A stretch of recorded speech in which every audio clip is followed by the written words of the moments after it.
Yes, yes, fuck yeah, okay, that's good. That's good.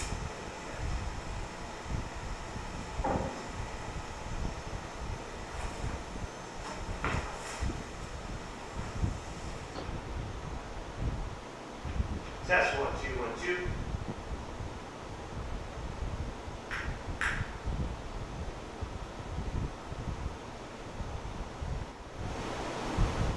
Oh wow, okay. Burn business, great. And then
Test 1 2 1 2 1 2.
Here, I'll take this one.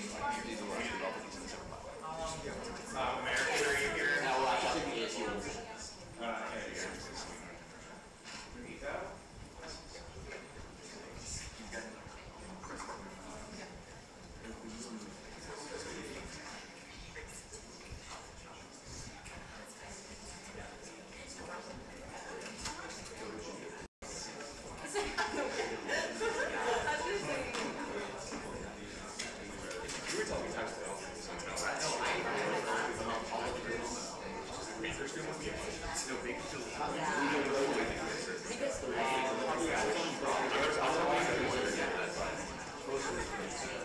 Let's do a roll call real quick just to see who's here and who we're waiting on. One moment. Chicago. They're outside the game, but I'm here. You're here. We will wait. WashU. Here. ASU is gone. American. Brown. Here. Wisconsin. Here. UCLA. Outside. Northwestern. Here. Lovely. Texas. Outside. Haverford is here. Stanford. Here. Emory is here. Rhodes is outside, I think. Princeton. Lovely. Case Western. And Georgia is here. And Indiana is here. Great. We'll wait for a few more minutes.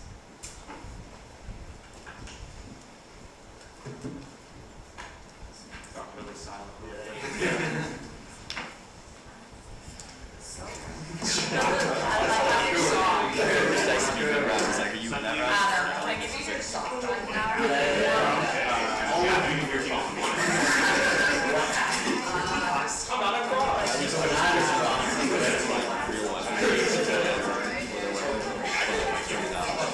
So wait a minute. That's much more effective when you're like thinking about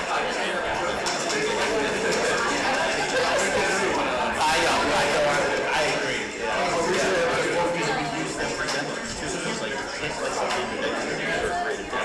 And everybody's doing stuff. Really? Yeah. Probably like 10 first 10 minutes. That I just was in the sending more.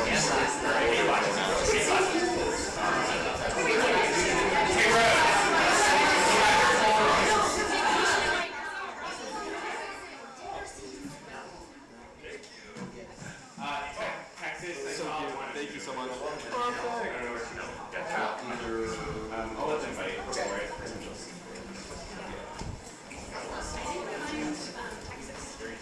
You saw one of the Texas. Yeah, I can take it. They have to be here. He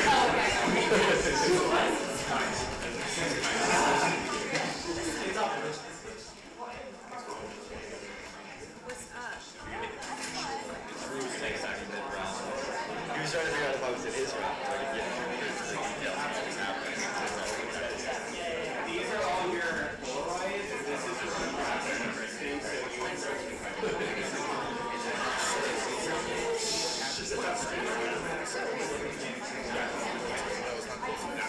It's nobody's fault, so it's fine.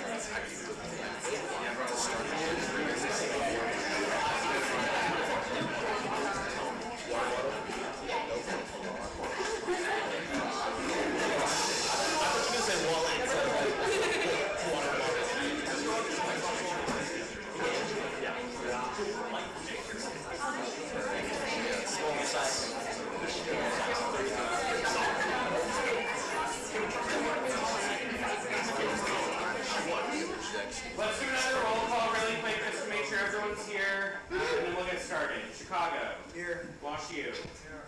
American. Brown. Here. Wisco. Here. UCLA. They're right out here. Oh. UCLA.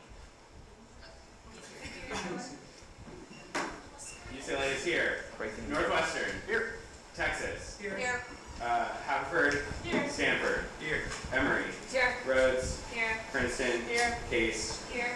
Georgia. Here. Indiana. Hi, everyone. Real quick, Priya. Hello, everybody. I'm Priya. If you have seen a blue Owala water bottle, check the petite twins.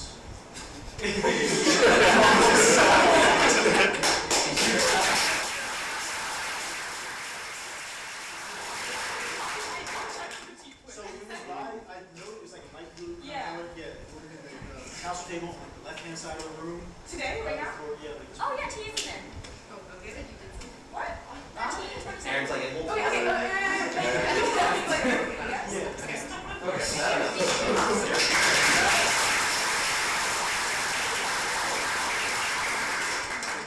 And with that, welcome to closing, sir.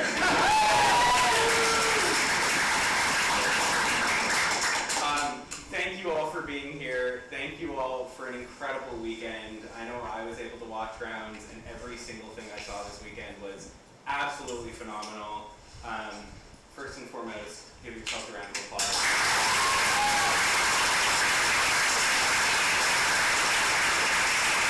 The first thing we must do is thank UCLA Law for allowing us to use these rooms this weekend.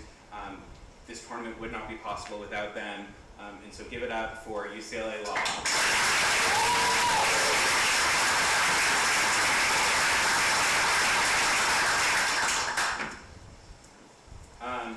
We have a few other thank yous to do. First, we were able to have timekeepers in all the rounds. I don't know if any of the students are here, but thank you to Rhea in the back for stepping in, and thank you to both Chima, Jackson, Alex, Nikhil, am I missing one? Sunny, and everyone else who helped timekeep this weekend. Thank you very much.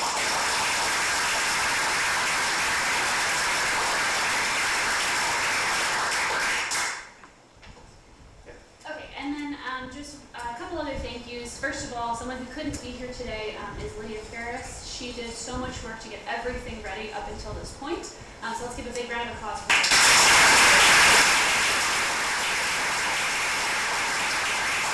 And then finally, we can't have this tournament without all of us working together. So thank you to our co-host Sam and also to Adam.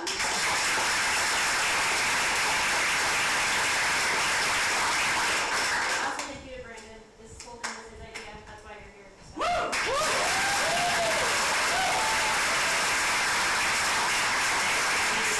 Smiley, head coach at UCLA.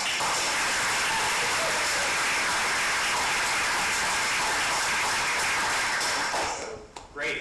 We are going to get into some placements and some trophies. Here's how this will work. We have one honorable mention, and then we're going to announce 8th, 7th, and 6th. We don't have a physical trophy for those, so please stand, please be recognized, and please everyone give it up for them. 5th place will get a trophy, so please come on up and grab a trophy, and then we will announce 4th and 3rd as well who will get a trophy, which will also announce who our finalists are, and we will take it from there. So let's start with our honorable mention. There was a tie for 8th place in ballots 1, which turned to check marks. So this individual earned 13.42 points throughout the weekend, and that would be from UGA, Ryan Varma.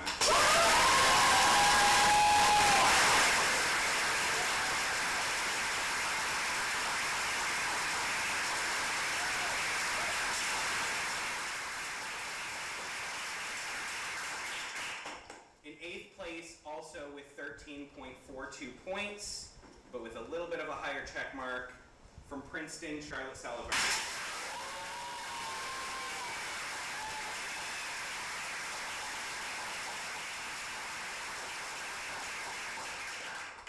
In 7th place, with 14 points on the dot, from Rhodes, Kristen Sanders.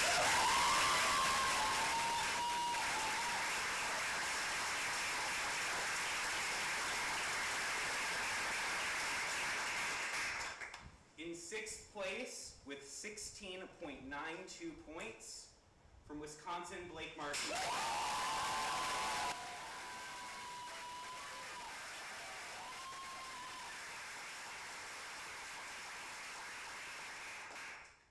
I'm about to announce 5th place. Please trophy, plaque, whatever we're calling this. In 5th place, from Brown, Alex Lee.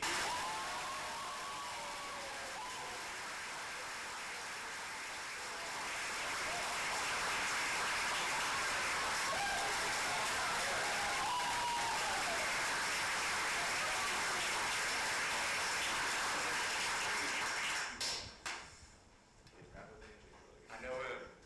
Now, you all know who was in our top 4 because we just had the semifinals.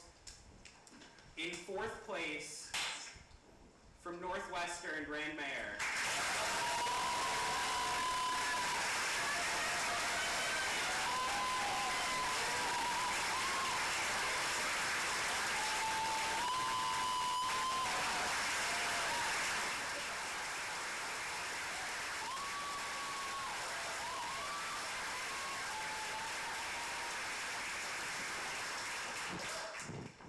And in 3rd place, from UCLA, Alexi Matthews.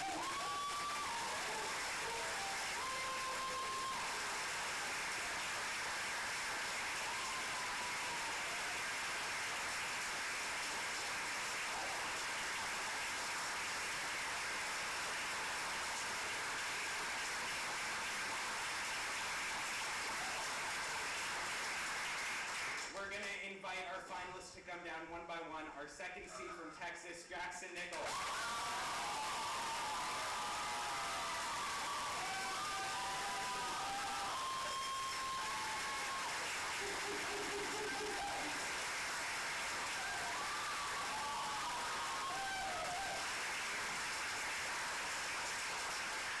And our first seed from the University of Chicago, Elijah Bulling.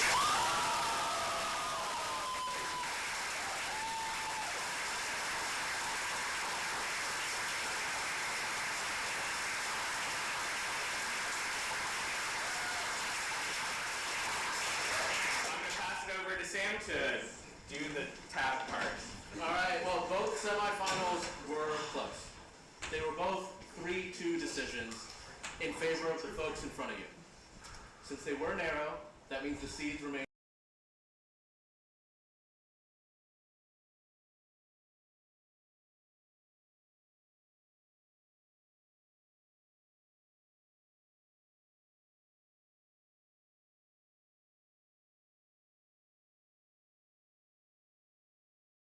Start prepping now.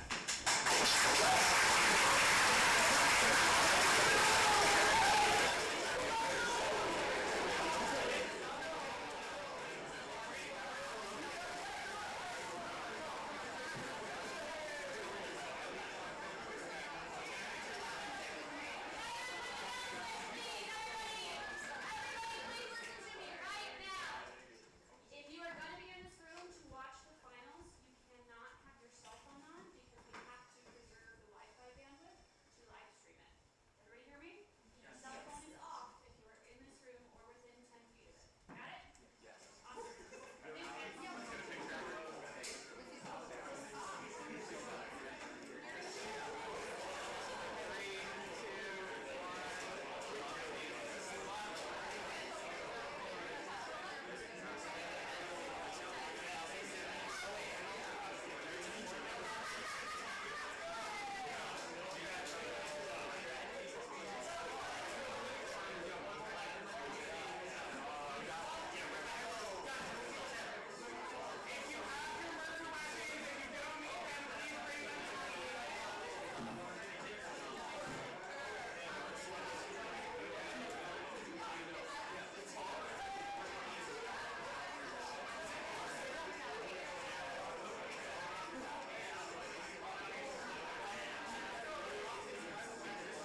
Testing, testing, 1, 2. Can you hear me? Yeah?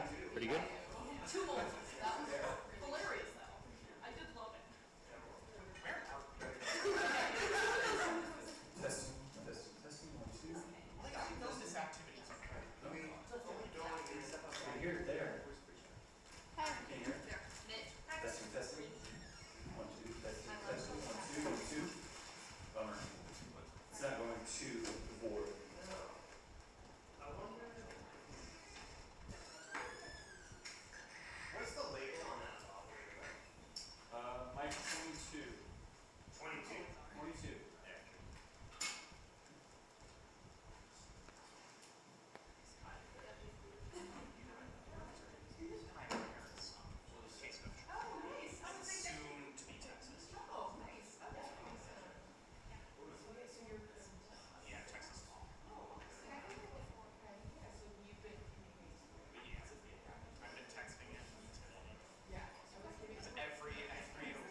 So this is just me with this regular one. That's good. You can hear that? Everything? Okay. Now, this is the big microphone. Can you hear that? Yeah. Your juice levels. Test, test, test, test, test. One more. Test, test, test. Yeah. You can hear. Good enough?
We are no longer using the clip-on because the sound doesn't work for it or whatever. And so they're going to tip out the mic. It's for all things that happen over here. Their mic? Yes, gotcha. And so if there's like an objection battle where they need the mic, it's better always not to step towards this mic. Sounds good. But again, Okay. don't worry about it. Yeah. Do your round. You'll make the sound work. Sounds good. So they're going to tip out which mic? They'll tip out the plaintiff side mic. So when you're talking to the jury, you'll pick up. Cool. Yeah. So for process, we should stay there.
again, just a reminder, please turn off your phones or at least the Wi-Fi. Turn off your phones.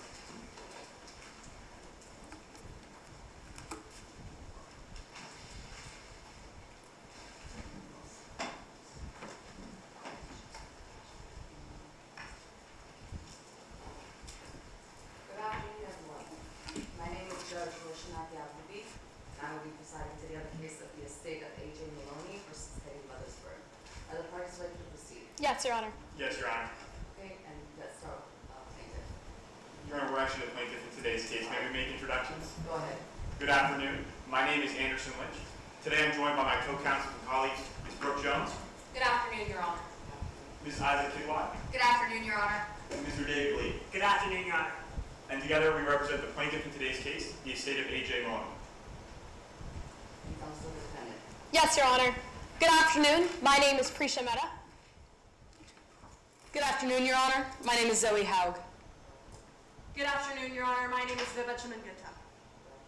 And together we represent the defendant, Teddy Mothersbaugh. Are there any preliminary matters that the parties would like the court to know of? Yes, Your Honor, just a couple. First, we'd like to ask that 603 and 615 are both invoked as the constructive sequestration of witnesses, barring party representatives. And we'd just like to note that on behalf of the plaintiff, our party representative is Emerson Regin, and he's the one who's bringing the suit on behalf of the estate of A.J. Maloney. And Your Honor, just to note, our party representative is Teddy Mothersbaugh. Anything further? Yes, Your Honor, we'd just like to bring your attention to a couple of stipulations in today's case. The first is stipulation 8. The parties waive all relevance objections and objections arising under Rule 403 to the testimony of Gene Maloney and Ali Uchida. Those are two witnesses that we expect to be hearing from today. Understood. Anything further? Yes, Your Honor, just two brief things. Another stipulation, stipulation 13. It says that a couple of exhibits are pre-admitted. That includes Exhibit 7, which is a pipe. And further stipulates that that pipe may be used during opening statements. And then stipulation 16 says the parties agree that the physical injuries that A.J. Maloney sustained on the evening of July 20th, 2024 are consistent with that pipe of Exhibit 7. And is the court provided with these stipulations? Yes, Your Honor. I believe you should have a binder in front of you. Should be the front. Yeah, there should be a I can pull the stipulation copy if tab. you'd like. No problem. Don't worry about it. Okay, go ahead. Anything further? Your Honor, just one final thing. Before this trial, we met with the defense. We agreed on another stipulation, which isn't included there, which is that Teddy Mothersbaugh is the serpent. That's a vigilante. Understood. Nothing further? Nothing further. Okay. And is the plaintiff ready to go forward with their opening statement? Yes, Your Honor, ready for openings. Okay. You may proceed. Yes, Your Honor.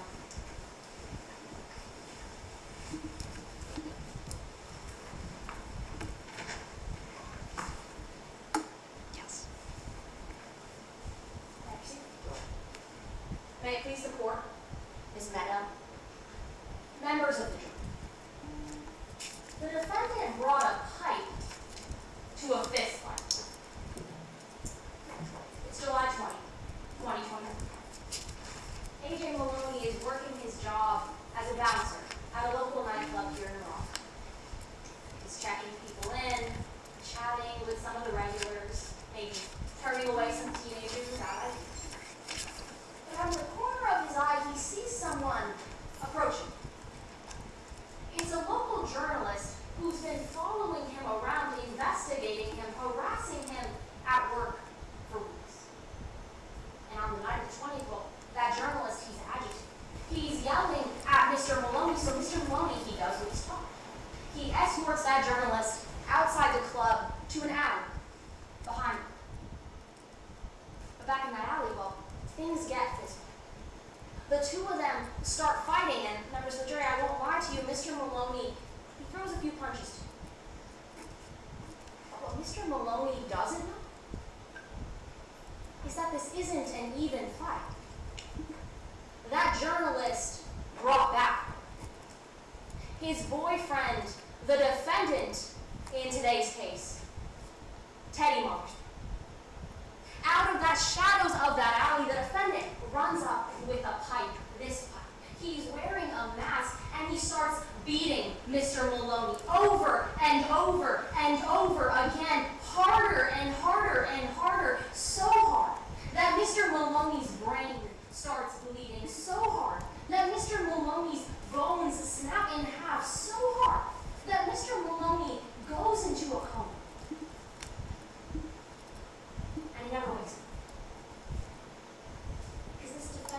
decided to bring a pipe to a fist fight. That's why we sued the defendant for battery. And by doing that, we've taken on a burden. But I want to be crystal clear about what we actually have to prove. Because Ms. Mehta and I actually already agree that the person wearing that mask, beating Mr. Maloney, well, it was the defendant. So what we have to prove to you today is that the defendant intended to hurt Mr. Maloney. And we're going to do that by showing you two simple things. First, the defendant planned to attack Mr. Maloney. And second, this wasn't a fair fight. So I want to walk through those one by one, starting with that first one. The defendant planned to attack Mr. Maloney. Today you're going to hear from Mr. Emerson Roger, Mr. Maloney's former boss, and the owner of the nightclub where the fight happened. He's going to tell you that the defendant made a habit of showing up at his club and causing a scene. So much so that A.J. Maloney had to escort him out of the building several times. You learn the defendant got fed up with being kicked out. So he decided to get him. He decided to bring a weapon. Which brings us to that second thing. This wasn't a fair fight. You're also going to hear from A.J. Maloney's younger brother, Gene. Gene is going to walk you through what happened the night of the attack, what happened at the hospital. And he's going to tell you about the severity of his brother's injuries. How he still hasn't woken up from that. We're also going to learn that this wasn't just some spur-of-the-moment attack. Because Gene's going to tell you that before the attack happened, well, the defendant had threatened to hurt A.J. Maloney. Now, members of the jury, I expect in a moment Ms. Mehta's going to get up here and she's going to tell you that, well, the defendant, he was just acting to protect his wound. Evidence and the testimony you're going to hear today just don't line up. Because if you're really just trying to defend somebody, you don't hide your face behind a mask. You don't beat someone until they're bloody and unconscious, and you certainly don't bring a pipe to a fist fight. That's why we'll ask you to find the defendant liable. Thank you.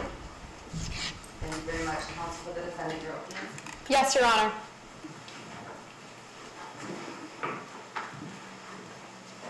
May it please the court. The defendant didn't start the fight. He tried to stop. A year ago, on the night of July 20th, 2024, an employee at a local nightclub was injured. It's true what the plaintiff just told you. You'll learn today that what happened to A.J. Maloney a year ago today at the Hellfire Lounge was no attack. It was no planned rampage. It was an attempt by a partner to protect a loved one within inches of losing his life. You see, Ali Uchida, a journalist, arrived at the Hellfire Lounge a year ago today to investigate a crime as a young journalist. And you'll hear that when he gets to that club, he's investigating a drug trafficking ring, rumors that have been spreading around for the last year. You'll hear while he's inside, he gets caught. He gets caught by A.J. Maloney. Now, the plaintiff just told you that the A.J. Maloney escorts Ali Uchida outside the building, but you learn that that's not what happens. When Ali Uchida gets caught, he's chased down the alley of that club, thrown up against a wall, and beat over and over and over again until he's on the ground. You'll learn that when Ali's fiance sees what's happening, he steps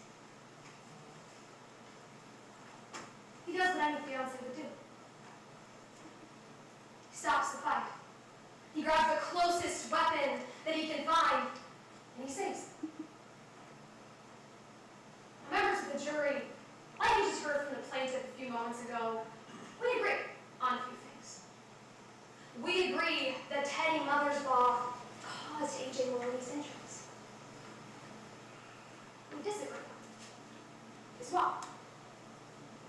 Because just like the law protects those who get injured in fights, it also protects people who act in defense of others. That's why we brought what's called an affirmative defense, all athletes, and that will prove to you three things, more likely than not. First, that there was an imminent danger to Al Uchida that night. Second, that Teddy Mothersbaugh, who was with Ali that night, reasonably believed that Al Uchida was under threat of harm. And last, that Teddy Mothersbaugh acted in a way that was proportional to the danger that Ali was under. Members of the jury, we'll meet our proof. Because you'll hear from the eyewitnesses, the people who were involved in that, altercation. Al Uchida will take the stand and tell you what happened that night. He'll tell you that he wasn't just escorted into that alleyway. No. He was chased, he was thrown up against the wall and kicked while he was down. He'll tell you that Teddy didn't come to the picture until after he was already on the ground. You'll hear from Teddy Mothersbaugh himself. He'll tell you that he didn't bring a pipe to a fist fight. No, he saw that his fiancée was in danger. Like any person would do, he grabbed the closest thing he could find in that alleyway, and he rescued her. Members of the jury, Teddy Mothersbaugh isn't the violent vigilante that the plaintiff wants to believe he is. The defendant didn't start a fight. He saved a life. That's why at the end of this trial, we'll ask that you find Teddy Mothersbaugh not liable. Thank you.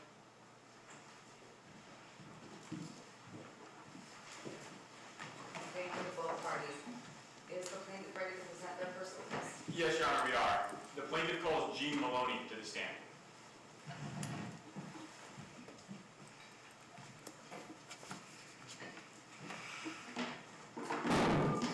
Good afternoon, Ms. Maloney.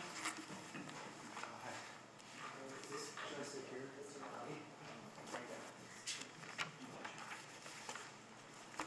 Don't worry, I know hide.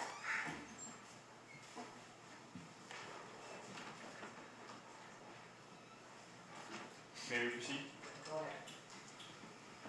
Good afternoon. Could you please introduce yourself to the members of the jury? Sure. Hi, I'm Gene. My name is Gene Rose Maloney. Gene, how old are you? I'm 17. Where are you from? From around here. Or, I grew up in a different part of town, but I moved here recently, so I guess I'm from here. Why did you move? I used to live with my brother, but he's in a coma right now. So there was no one to take care of me. It was just me and my brother. So I'm in foster care right now. Who was your brother? His name was AJ. He's my best friend. Mom and Dad passed away when I was really young. AJ was in college, and he dropped out to take me in. Growing up, it was AJ who took me to baseball practice and signed my permission slips and stuff like that. You mentioned your brother's in a coma. How did that happen? He was attacked last summer at work. What did your brother do for work? He worked at a club called the Hellfire Lounge. It's a nightclub downtown. What was his role at that club? He would, he'd stand at the door and check people's IDs and then tell people if they could come in or if they could go. He was the bouncer. He was the bouncer. Have you ever been to the Hellfire Lounge? No. No, I'm in high school, so I can't go. Gene, am I the first person to ask you about the Hellfire Lounge? Mm-mm. No, a few weeks before AJ got attacked, some people showed up at the house and they asked me about it. Who? They said their names were Allie and Teddy. Do you remember their last names? Allie Uchida and Teddy Mothersbaugh. What did they ask? Well, I opened the door and they asked me if AJ's home. I tell them no. And then they say, what do you know about the Hellfire Lounge? And I just closed the door. I locked it. Did you see those people again? Yeah. I was taking the trash out maybe a week later, and I saw Allie. She was going through my dumpster, and then I was walking the dog, and I saw him again. He was following me. Did he talk to you? Yeah. Yeah, he got in my face. And he said, tell us what you know, or you're going to burn down with that club. Gene, what did you do? I just ran home. I didn't know what to do. Did you see either Allie Uchida or Teddy Mothersbaugh again after that? Yeah.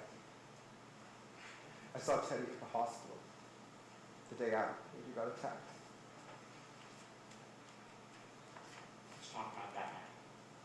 How did it start? I was at work. I had a summer job in Party City, so I was locking up, and my phone kept ringing.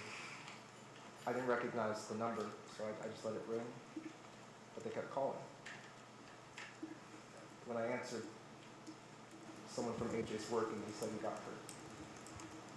What did you do? I left work. I went to the hospital. Me and AJ, we share a car, and he took it to work, so I went and I got my bike, and I got there as fast as I could. What happened at that hospital? I got there, and I asked to see my brother, and they took me to him, but I couldn't talk to him because he was unconscious. I know this might be hard, Gene, but can you describe how your brother looked?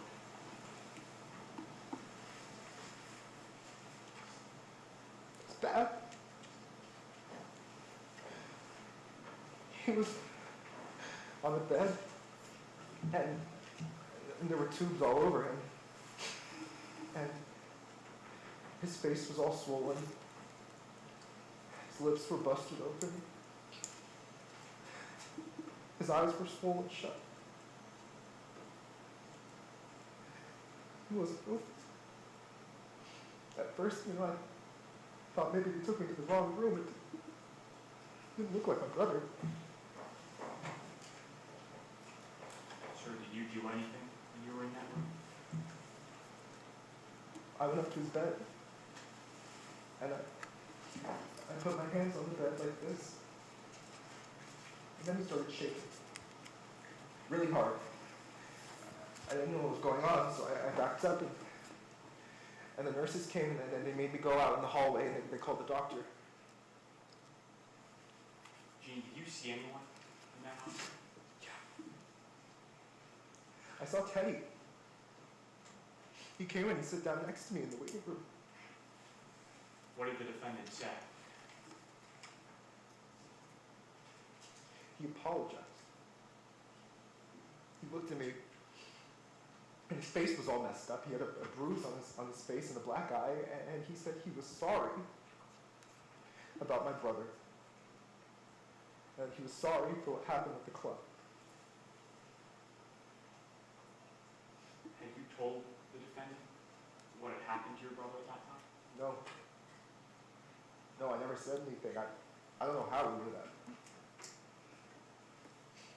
Gene, since that day, has your brother ever woken up? Mm-mm. No, but he will. He's gonna get better. That's why I go every day. I visit him every day. Because he's gonna wake up one day, and I'm gonna be there. When he wakes up, I will be the first person that he sees. I'm gonna give my brother a hug.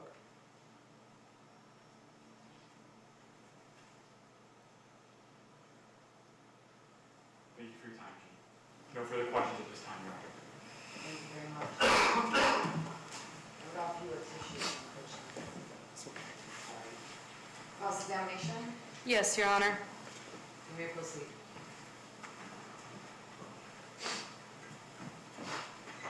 All right, Gene, I've just got a few questions for you, and then we'll let you get back to your seat, okay? Okay, all right. On direct examination, you told us that you work at Party City. Is that your testimony today? I work at a costume shop. Right, it's not Party City, is it? No, it's a knockoff. It's a magic shop? Right. It's called Knick-Knack Emporium? Yes. All right. I want to start with the person behind this whole trial, Emerson Rajan, okay? Okay. You know that they're AJ's boss. Yeah. You know that the establishment that they own, where your brother works, it's not a good place, is it? Well, I don't know. I haven't gone there. I really just know what AJ would tell me. Right, because your sibling works there. He did. I mean, it was so bad, the stories that AJ told you, that you actually asked your brother why he wouldn't just quit. Yeah. He told me that people would fight there and say bad stuff to each other. Actually, AJ told you that it wasn't the type of job you left on your own 2 feet, right? That's what he said. It was so bad that you thought that AJ was actually scared of their boss, Mr. Rajan. I thought so, yeah. And you don't want to cross Rajan, do you? What do you mean? I'm asking you if you want to cross Rajan, if you want to get on their bad side. You don't. Well, no, I guess I don't want to get on anyone's bad side. I'm not asking you about anyone. I'm asking you about Mr. Rajan. You don't want to get on his bad side, do you? I guess he's included. You specifically include him, don't you? Sure.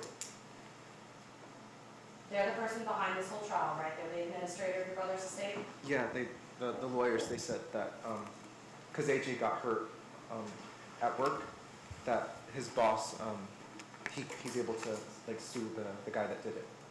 And you want to help Rajan out, don't you? Well, yeah, I don't really know how to get a lawyer and all that stuff, so he did it for us. Right, so you want to do whatever you need to do to help Rajan. Yeah, sure. The day after AJ got hurt, you actually got a call from Mr. Rajan, right? That's true. You immediately told them that the serpent had attacked your brother. Yeah, that's what they said when they called me. They said the serpent got him. Really excited, you thought. I remember that. And you thought that was weird. Well, yeah, I didn't know why. But then they said, you should go to the police and tell them that Mr. Mothersbaugh hurt your sibling. Yeah, that's Teddy, the guy that's hurt. I mean, at that point, you did not know for certain whether or not it was Mr. Mothersbaugh who had attacked your brother. I didn't know for sure. I just knew it was weird. He was everywhere, and it was right before the attack. I didn't know what was going on. Gene, it's just a yes or a no. You didn't know for certain. No, I didn't know. And despite the fact that you didn't know, here's your brother's boss telling you that you need to go tell the police that it was him who did it. Well, yeah, I told him everything that happened, and it was so weird, and somebody beat my brother up, and so yeah, he said go to the police and just tell him everything, and so I did. Gene, you're saying that someone beat your brother up. I want to Yeah. be clear. You didn't see the fight, did you? I didn't see the fight, no. You weren't at the club? No, I wasn't at the club, You didn't see who started it? no. You know that AJ had told you that it was his job to be the muscle at the club. Yeah, he was the bouncer, He said the muscle, right? yes. You don't know if AJ could have started that fight. AJ wouldn't start a fight.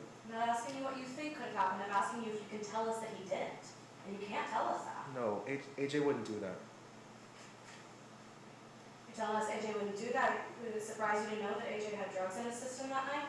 Objection, Your Honor, lack of foundation. Go ahead. We have no foundation for this statement. Do you have any response? Yes, Your Honor. This witness has seen the medical report for his brother. Anything further? Then we need that foundation. I'm going to sustain the objection. Move to strike that question. Gene, do you have a binder in front of you? And the jury will not hear. No, I don't. I have one, counsel. If you could hand that to Mr. Maloney. What part? We're going to be looking at Exhibit 1.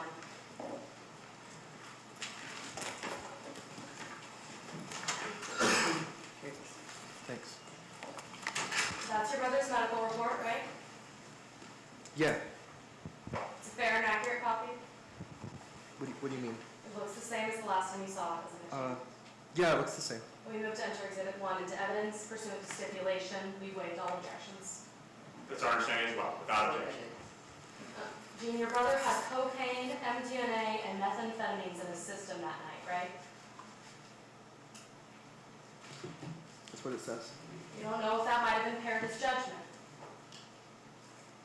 I don't think so. I'm asking you if you can tell us that it didn't, and you can't.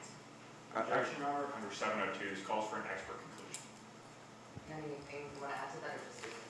Yes, Your Honor, to testify to whether or not drugs had a certain impact on someone, to impact their judgment, that would require expert testimony, which we don't have in this case, but can't use a 17. May I respond, Your Honor? Go ahead. That's not the question that I'm asking. I'm not asking him to tell us that it did. I'm asking if he knows whether or not it did, and he doesn't. It's actually, I'm not asking for an expert opinion, it's the opposite.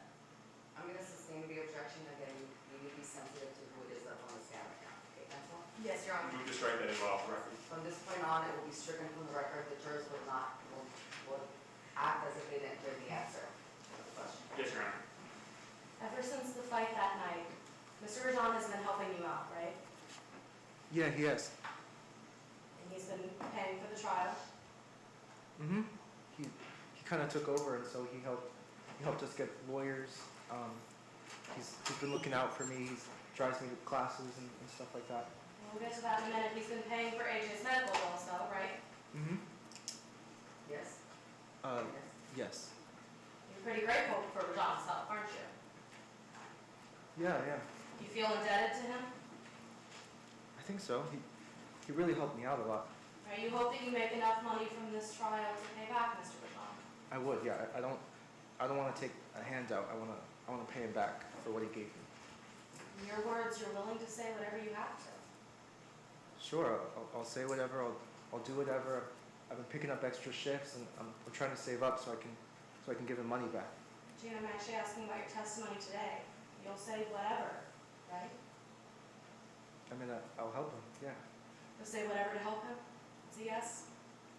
That's why I'm here, to tell you what happened. Yes. You're an aspiring actor, aren't you? Yeah.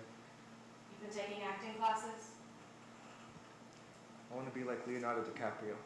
Right, you've even started a few indie films? Not to brag.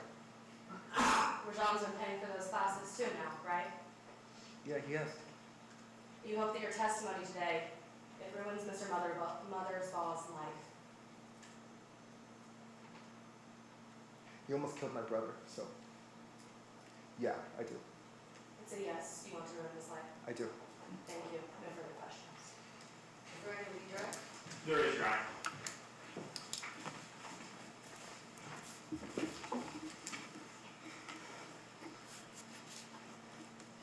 One moment, Your Honor.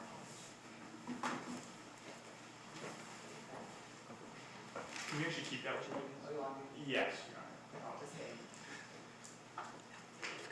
Actually, Go ahead. Gene, you were just asked about some of the condition your brother was in that night. Mm-hmm. You still have that medical report in front of you? Yeah.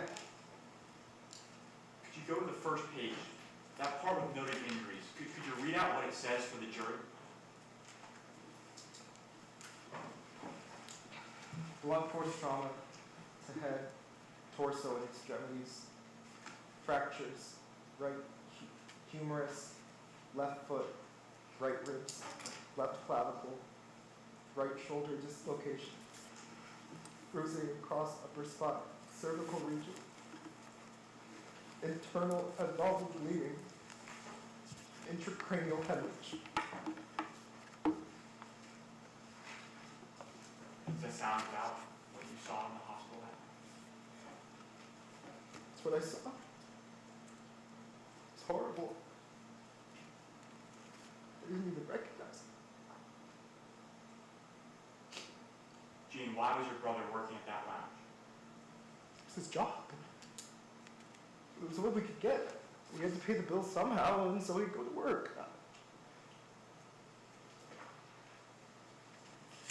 Thank you. Nothing further, Your Honor. Thank you, sir. Yeah, no recross, Your Honor. Yes, this will be excused.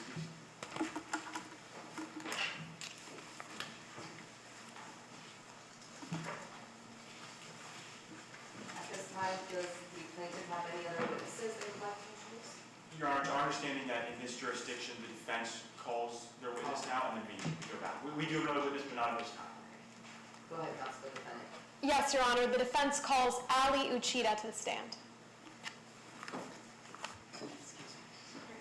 Your Honor, we should just approach and put this minor on the stand. I have an extra one. This one's supposed to be, I think it's supposed to be here. Thank you. Good afternoon. Good afternoon.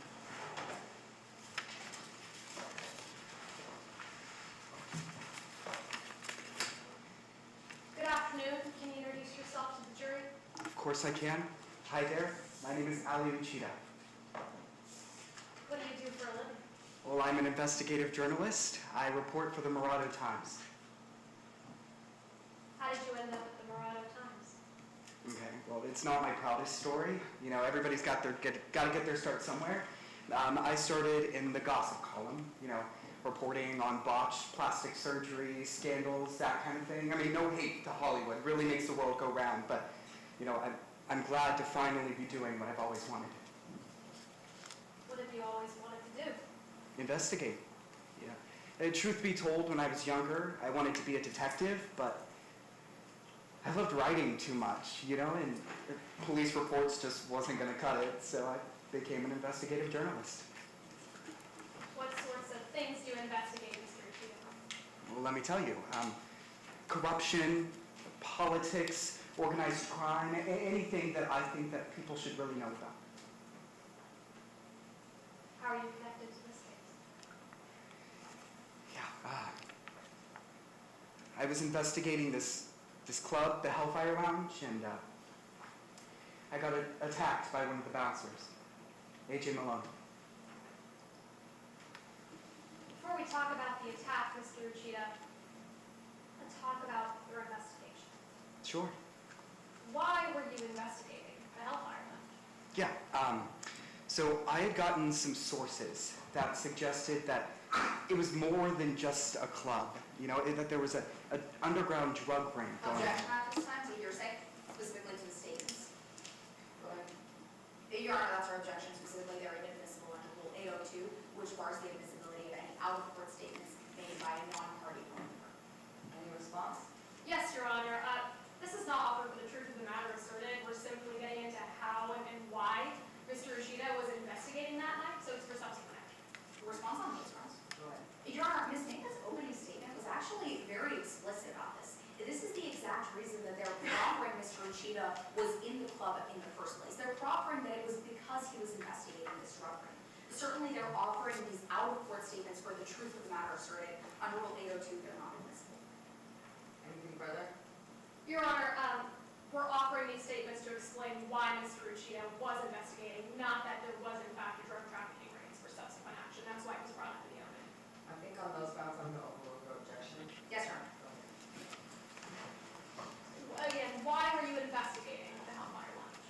Well, I had sources that suggested that it was more than just a club, but an underground drug ring, so I wanted to see if I could learn more. How did you start your investigation? Well, I started in early July. I think the first time I went there was the 9th. I started with interviewing guests and staff, but I wasn't really getting much of anything. When I went there on the 9th, though, I saw this door that said staff only. I figured I'd check it out, see what I could find. And what did you find? Well, it was in this hallway, right? I went down and I overheard a conversation. It was the club owner and one of his bouncers. What exactly did you hear? Well, Emerson Rajan, that's the club owner, he was saying that there was going to be a shipment of something on the 20th, and I was shocked. It was what I finally was looking for, so I knew I had to go back, but I got caught by AJ. He asked me what the hell I was doing there, and he told me to get out, and if I came back, that there would be hell to pay.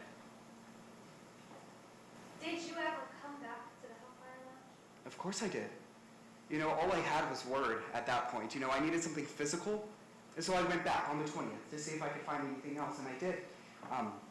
I went into that same hallway, except there was a crate there this time. I opened it up, and it was filled. Filled with bags of powder. To me, it looks like drugs, so I took out my phone and... Improper expert testimony. Have you heard? Go ahead. Your Honor, there's been no foundation laid that this witness can opine as to what a quantity of certain drugs would look like. Certainly, this is outside of the purview of his expertise as a lay witness. If I may, Your Honor. Yes. Saying that a bag of powder looked like drugs is not an expert opinion, Your Honor. This is a lay witness opinion. It's rationally based on his perception. Response, Your Honor? Go ahead. Your Honor, on those grounds, a bag of powder, it could be any powder, it could be Kool-Aid powder, it could be flour. We need to either hear some foundation as to how he can opine that it even looked like drugs, or we need to hear some sort of details as to what drugs he's seen in the past and why he can make that comparison. At this point, we're lacking foundation, and it's improper expert opinion. If I may, Your Honor. Go ahead. Briefly, please. Yes, Your Honor. Mr. Uchida said he saw a bag that looked like drugs. He's not saying they were drugs. It's simply his rationally based perception. I think there's room for you to lay the foundation more, just to be clear whether he's even seen drugs, how he knows it, so I'm going to sustain on those grounds. Yes, Your Honor. Motion to strike, Your Honor. Yes. Mr. Uchida, what did it look like you saw, based on your rationally based perception, inside that bag? Well, it was a white powder. Before today, I was actually shown exactly what it looked like. They told me it was drugs. Objection to hearsay, specifically as to the statements of they. He said they told me it was drugs. Who told you it was drugs? My attorney's man. Okay. We'll go for it now. Yes, sir. What happened after you opened that bag? I made a mistake. When I pulled out my phone to take a picture, the flash was on. And Emerson and AJ, they must have seen me. What happened after Emerson and AJ saw you? Emerson had said, take out that investigative journalist. I had no idea that, I had no idea how he knew it was me, but I knew I had to get out of there. So I ran. I ran through the hall, through the club, and there was this side door out into the alley, and I ran out there. I started fumbling for my phone, trying to see if I could call Teddy, because I knew that if I had Teddy, then everything would be okay. Were you able to contact Teddy? No. AJ had actually shown up. He grabbed my phone and he threw it on the ground. It was totally destroyed. All I was thinking in my head was just run. I thought if I got away, that if there were other people around, that he wouldn't hurt me. I was wrong. When I tried, he tackled me. I must have made it 2 feet. and I felt my teeth crack. I hit the ground so hard, all I was trying to do was get away. Were you able to get away? No.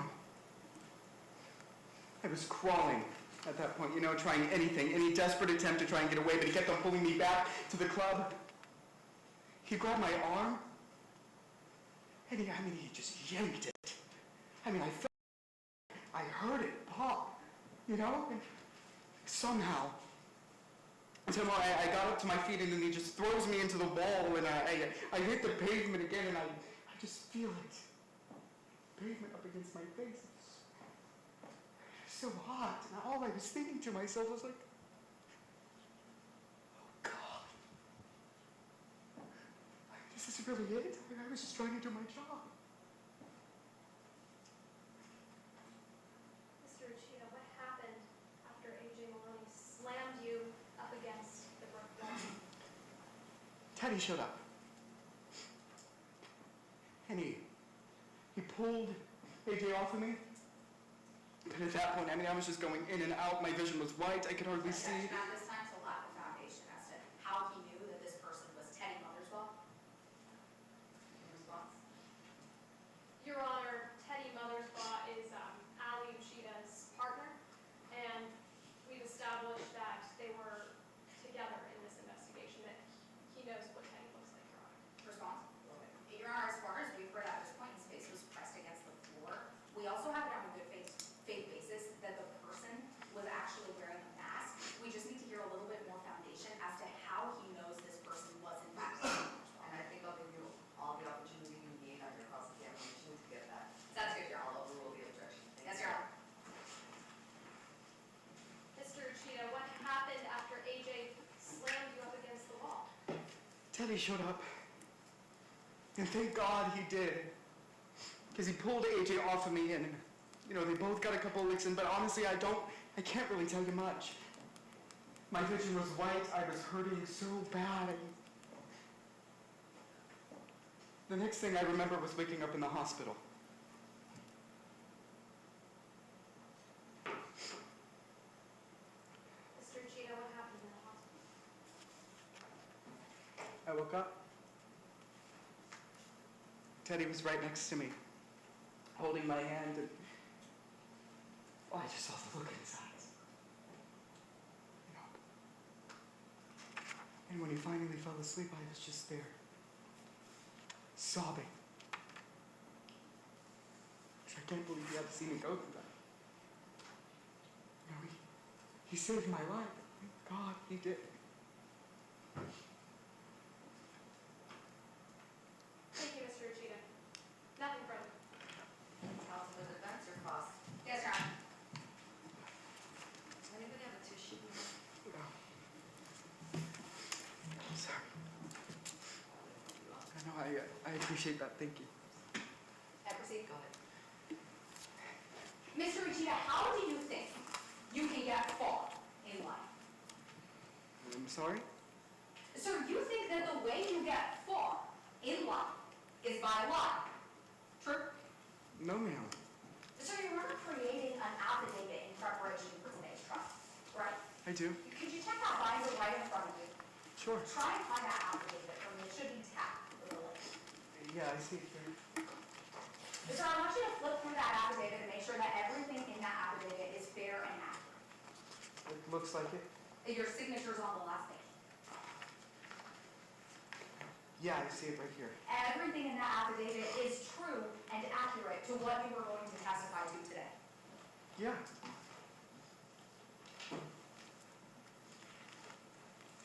You can go ahead and take a look at line 14 for me.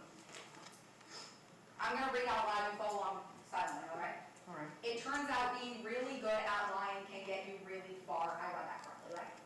Yeah, I was talking about my career when I was a gossip columnist.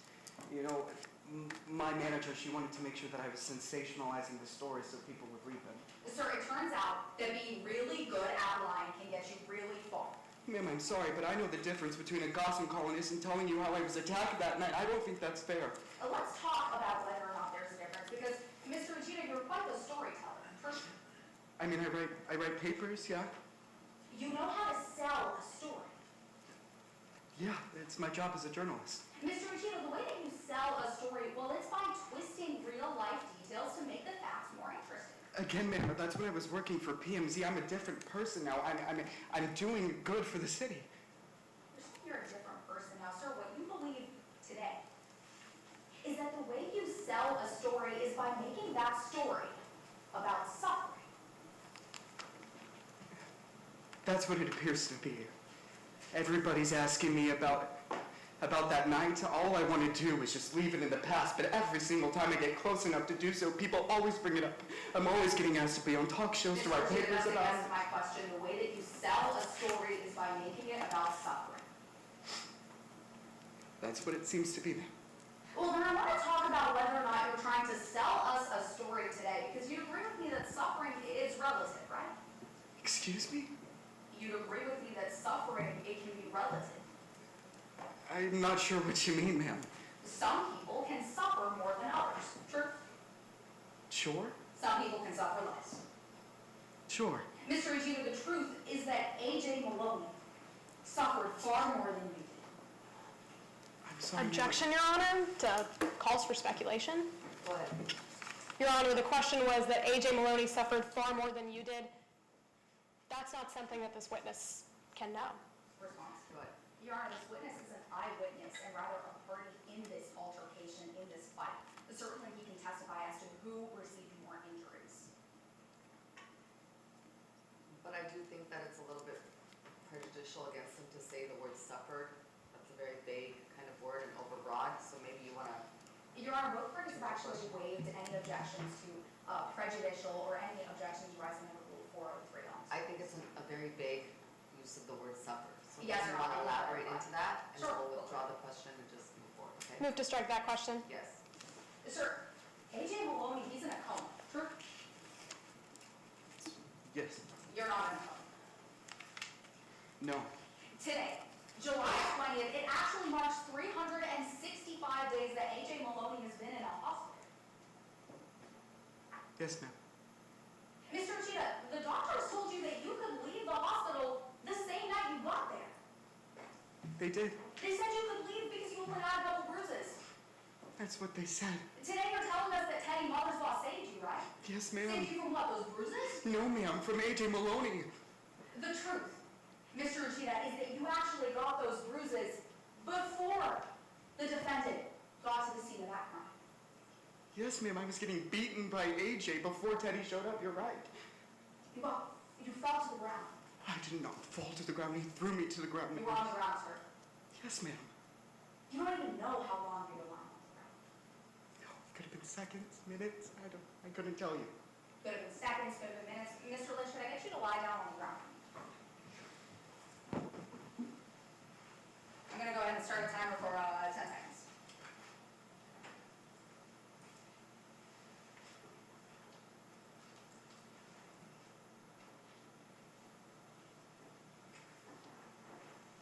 So the entire time that Mr. Lynch was lying down on the ground, you were not being attacked when you were lying there like that. True? No, ma'am, I was not. You weren't being punched. No, ma'am. You weren't being kicked. No, ma'am. The truth is that you weren't being attacked at all. Honestly, at that point, I'd just given up. And I just waited for him to finish the job. Mr. Lynch, you can go. It's only after you were lying on the ground for whatever amount of time that Teddy Mothersbaugh showed up. You're right. He told you he wanted to kill A.J. Maloney. Yeah, because he was going to kill me. Let's talk about it. Because Teddy Mothersbaugh, he'd actually been doing research on A.J. Maloney for weeks before July 20th. Well, he was helping me as a part of my investigation into the club, you're right. He was particularly interested in that investigation on doing research on A.J. Maloney. True? Yeah, I On believe so. July 20th, he insisted that he come to the club. Yeah, honestly, it just seemed that he was quite worried about me. That place can be quite dangerous. But today you're telling us, no, that doesn't sound premeditated at all, right? No, ma'am, not at all. Let's talk about why you're saying that.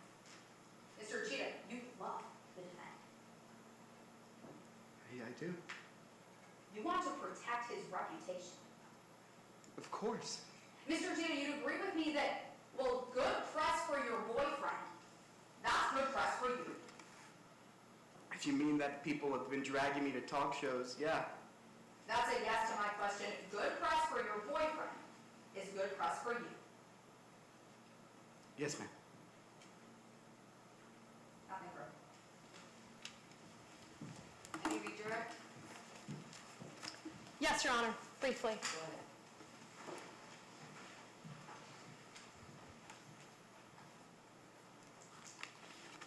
Mr. Uchida,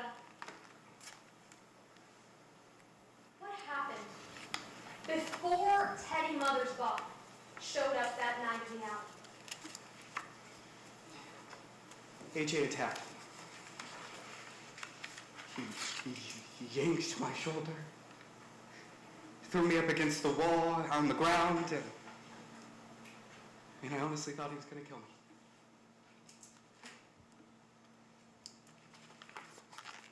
Was it after you were on the ground and thrown up against a wall that Teddy Mothersbaugh showed up? Yes, ma'am. Nothing further. Any recross? Yes, Your Honor. Go ahead. Sir, the doctors told you you could leave the hospital because the only injuries you got that night were a couple of bruises. Objection to hearsay. On what ground? To the statements made by the doctors. But he was the listener, correct? Yes, Your Honor. Okay, so I'm gonna allow it. We'll rule it. Sir, the doctors told you you could leave the hospital because the only injuries you had were a couple of bruises. Yes, ma'am, but they weren't listening to me. Nothing further. Okay. Yes, sir. Thank you. Thank you. How's your back, counsel? Been better, been worse. Your Honor, I believe that at this time we are mandated in this jurisdiction to take a break before we call our next witness. Yes, you are. We will be adjourned until the break is over. Thank you, everybody. 15 minutes, folks, so 5 minutes.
usually, I mean, what's most comfortable for you would probably right around a variance. It's tough, but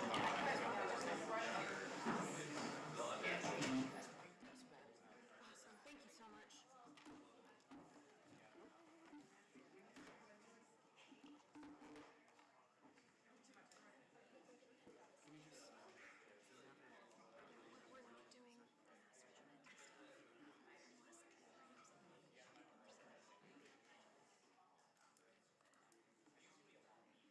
Can we get a laptop, like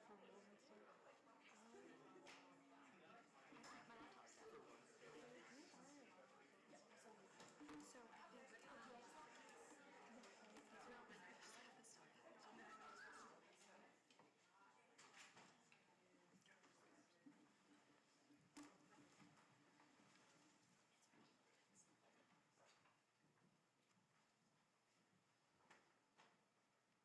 Thank you, everyone. You may be seated.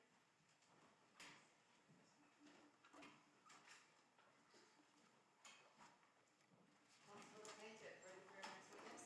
Yes, Your Honor. The plaintiff calls Emerson Rajan to the stand.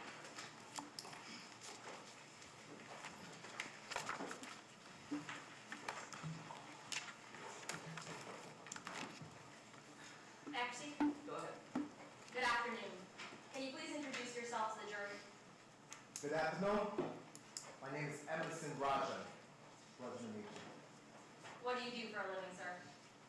I guess you could say I'm somewhat of an entrepreneur. Got a few different businesses around town.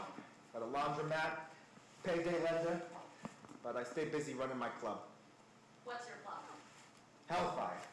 Best spot in town. I mean, you should all come. I mean, drinks on me? Sir, have you been in trial today? Yes, ma'am.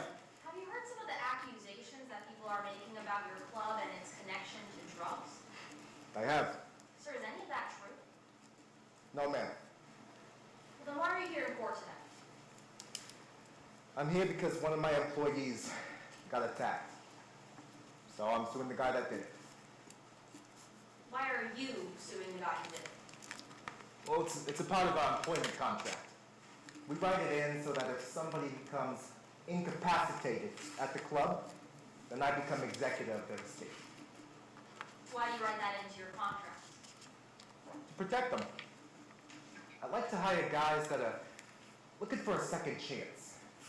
Thing is, when you hire a crew full of loners, drifters, and vagabonds, if they get hurt, you might not have somebody to back them up.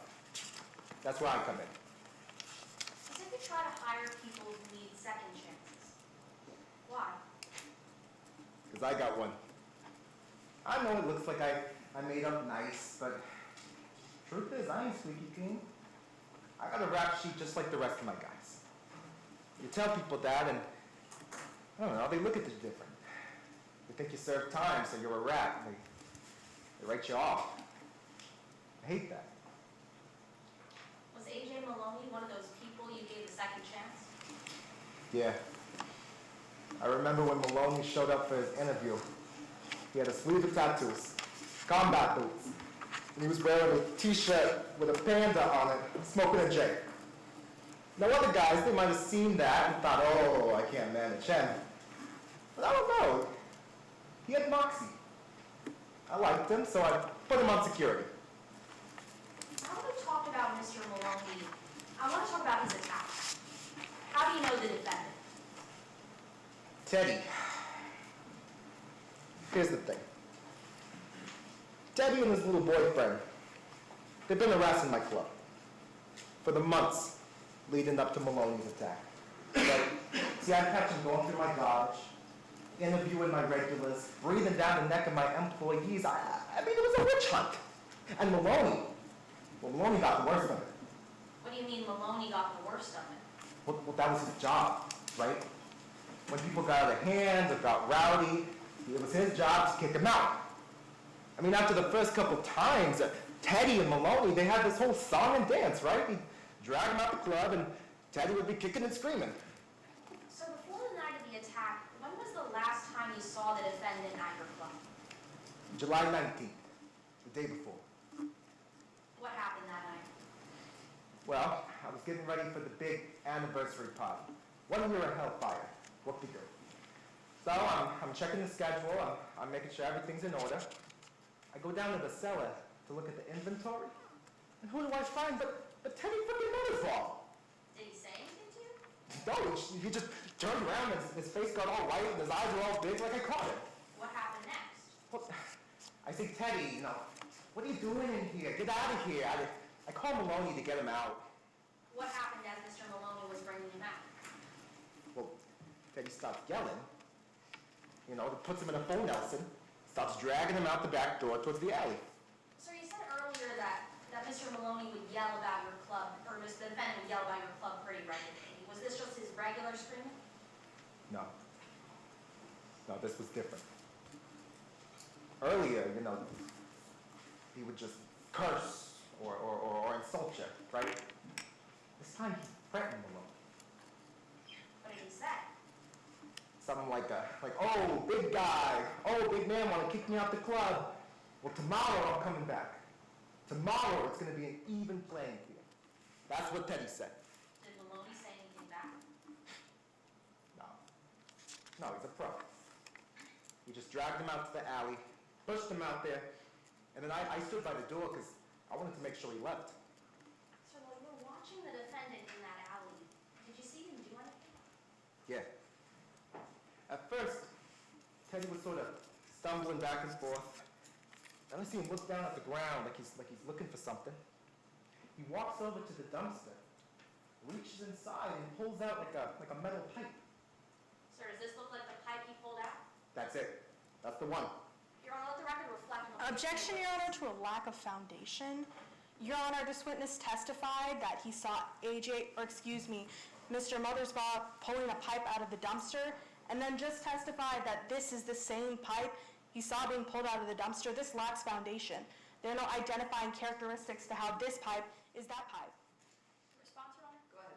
First of all, the witness didn't say that this was the exact same pipe, just like it looked like the same one he saw. Furthermore, Your Honor, opposing counsel's concerns go to weight, not admissibility. She's free to cross-examine about the specific characteristics of this pipe. There's enough foundation for this witness to say that this looks like the one he saw. Anything further? Yes, Your Honor, that still lacks foundation. He hasn't listed any identifying characteristics or trait of this pipe that makes him think it looks like the one he saw that night. I'm going to sustain the objection. Yes, Your Honor. Move to strike. I'm sorry, no, overrule the objection. Sorry. Yes, Your Honor. Sir, does this look like the pipe you saw the defendant holding on July 9th? Yeah, it looks just like it. Your Honor, let the record reflect him approaching the witness with the pipe. Hey, what are you doing? You don't need to do that. I won't see that. All right, sir. Sir, were you here earlier when somebody said that on Ms. Meta's opening statement? She said that, well, the defendant didn't bring the pipe, he just found it on the ground. Yeah, I had to say that. Sir, are you telling us that you saw the defendant stash that pipe behind a dumpster the day before the attack? That's exactly what I saw. Well, I want to talk about the next time the defendant used that pipe. What happened the day A.J. Maloney was attacked? Well, that was the day of the party, right? It was a packed house. I'm running around, I'm putting out fires, and then Bobby comes over and he taps me on the shoulder. He says, "Hey, boss, you got to come out to the alley and see what's going on."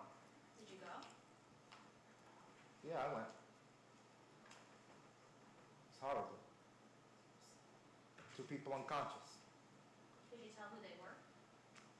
Well, I know one of them was Teddy's little boyfriend, and the other I couldn't quite tell.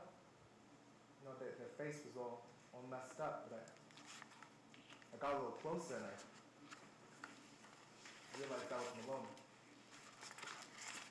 Sir, could you describe the conditions of those 2 people as you saw them lying on the ground? So Teddy's boyfriend was unconscious. Maybe had a few scrapes and bruises. But Maloney, look, I've seen guys get roughed up before, right? This was something else. I mean, the guy was just mauled. His lips were busted open. There was blood everywhere. It's a mess. What did you do? Well, I do what I can. I take off my jacket and I put it on and I stop pressing on those wounds, right? Try to stop the bleeding. I tell Bobby, go and get an ambulance, shut the music off, kick everybody out. Bobby's over. So I want to give you a chance to respond to what the defense has been saying. Did you hear Ms. Mehta say on her opening statement that the defendant's attack was limited to protecting his partner? That's what she said, yeah. Does that align with what you saw? It's not what I saw, no. No, Teddy's boyfriend, it's true, he had a few bumps. But Maloney was laying in a pool of blood. I mean, you can't even compare the two. So do you arm your security? No. Looking back, I wish I did. If I had known something like this would have happened, I might have done things differently, and maybe Maloney would be okay, you know, maybe it would have been a fair fight. Thank you. Nothing further. Councilman Prince, you're across. Yes, Your Honor.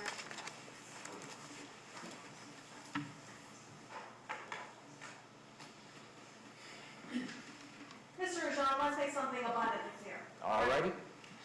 You were attacked in the alleyway behind your nightclub that night. No. You were beaten near to death. No. You're not in a coma right now, right? Do I look like I'm in a coma? Exactly, Mr. Rajan. The person who's in a coma is AJ Maloney. Yes, ma'am. That's why we're all here. You spoke pretty fondly about Mr. Maloney when Ms. Jones was questioning you just a couple seconds ago, but you actually think the fact that he's in a coma is common, right? What do you mean? Well, you remember preparing a deposition before today's trial, right? Yeah. And when you were asked about the fact that AJ Maloney was beaten to a coma, you called it karma, didn't you? Yeah. But you're still here suing someone on his behalf. Do I have that right? Of course. I mean, what Teddy did to Maloney was unhuman. It was disgusting. I think Maloney deserves a little justice. Yeah, that's why I'm here. Well, we'll talk about exactly why you're here in just a second, Mr. Rajan. But first I want to talk about just how convenient it might be that Mr. Mothersbaugh's the one you're suing, all right? Because you'd agree with me that you wouldn't shy away from retaliating against your enemies, right? They're my enemy? No.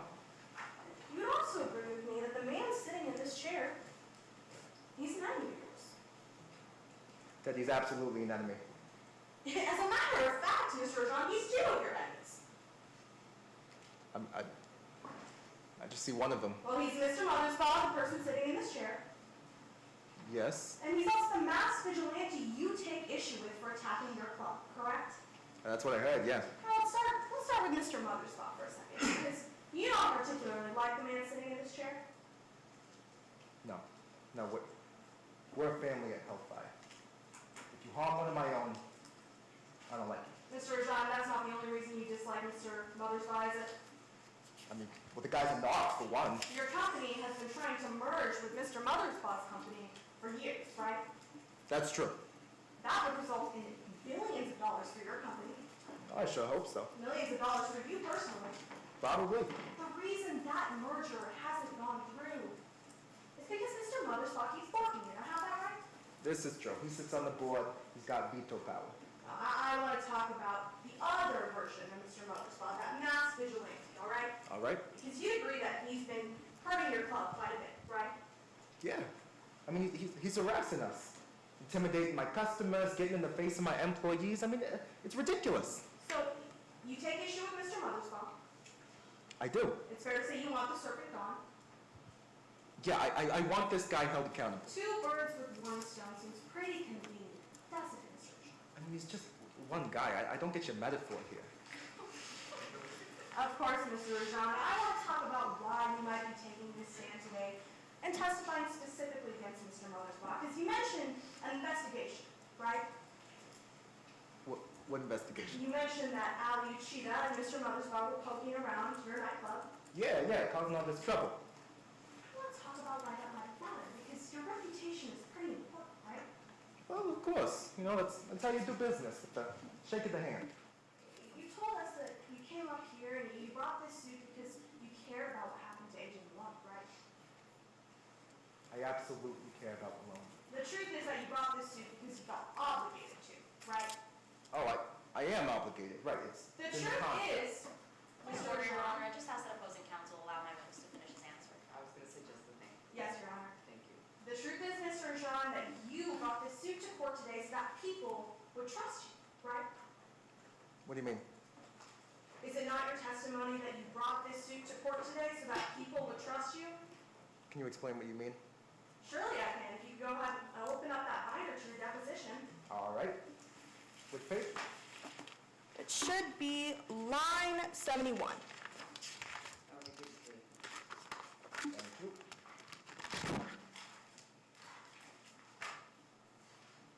Line 71, Mr. Rajan, you say, so I am here satisfying my obligations so that others know to trust my word. Is that correct? Absolutely, it's in the contract. And the reason that is, might also be because you're running for mayor, correct? I am. You're running for mayor. And you agree with me that this anti-vigilante platform you've taken, it's caused a spike in your poll numbers. The causal correlation is hard to determine, but I would agree with that. Why don't we talk about the temporal correlation then, Mr. Rajan? Sound good? Because you agree, you said once that you vowed to defang this vigilante problem. Right, I said that at my press conference. And after that, your poll numbers spiked, right? Yeah, it seemed like people like it. And now you're here in court trying to take down a vigilante. That's not why I'm here. I'm here for Maloney. You're here for Maloney and so that people trust your word, right? That's not why I'm here. I'm here for Maloney. It's not why you're here. Did I read that deposition of yours wrong? What did it say? Mr. Rajan, if you want to open up that binder again and go through this again, we can do that. No, we don't have to do all that. I'll give you a yes. There was another threat to your campaign and you hope to hold office, right? I do. Yeah, I'm running for mayor. But when you were asked earlier about the drugs in your club, you said that there was nothing like that going on, right? Yeah, we are not some seedy underground business. I got licenses. We're above board. The truth is, Mr. Rajan, is that even if there were drugs being run through your club, you actually just don't think it's your responsibility. If people are doing drugs in a club, I mean, I'm not going to watch them in the bathroom, you know. Not just any club, Mr. Rajan, your club. If people are doing drugs in your club, you don't think that's your responsibility. I can't babysit people while they're out on the town night. So you've taken no action to make sure that people aren't doing drugs in your club. I'm really not sure what type of action that would be. As a CEO of a multi-million-dollar company and the owner of a nightclub, you don't know what kind of action you can take to prevent drugs from being run through your club? Objection, Your Honor, at this point under Rule 403 is substantially more prejudicial than it is probative, if I may be heard. Go ahead. Yes, Your Honor. Mr. Rajan isn't on trial today, and his club certainly isn't on trial either. Proposing counsel to go extensively into this line of questioning about what sort of actions he has taken to prevent possible drug activity at his club, it substantially is more prejudicial than it is probative, and it only goes to inflame the passions of the jury. May I respond, Your Honor? Please. Yes, Your Honor. As the court knows, Rule 403 has an extremely high bar. Any testimony has to be substantially more prejudicial than it is probative. Mr. Rajan's testimony so far has been that he is a responsible club owner. This goes to his credibility, which is certainly probative. He's the person bringing the suit in this case. He represents the estate of Mr. Maloney. It certainly hasn't reached that high bar of Rule 403. But what point are you trying to get to? Your Honor, his credibility. As a bar owner? No, Your Honor, as somebody who's testifying on the stand. His testimony thus far has been that he's a responsible club owner, that he's doing something because he's responsible for Mr. Maloney's estate. Your Honor, that's not true. I'm going to sustain the objection. Yes, Your Honor. Motion to strike whatever you want for the record. Mr. Rajan, the person you're suing who's sitting right there, you want to hear it, right? I do. Nothing further, Your Honor. Any of you, Yes, Your Honor. Read.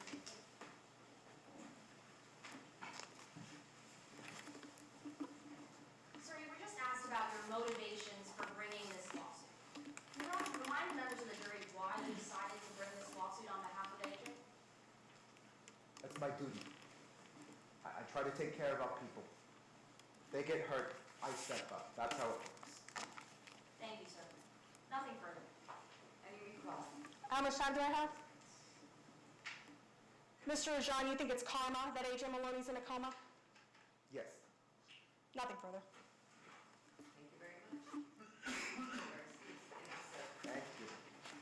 Good luck with being a mayor. I appreciate that very much. Can I count on your vote? And counsel for the defendant, your last witness, I see. Yes, Your Honor. The defense calls Teddy Mothersbaugh to the stand. Good afternoon.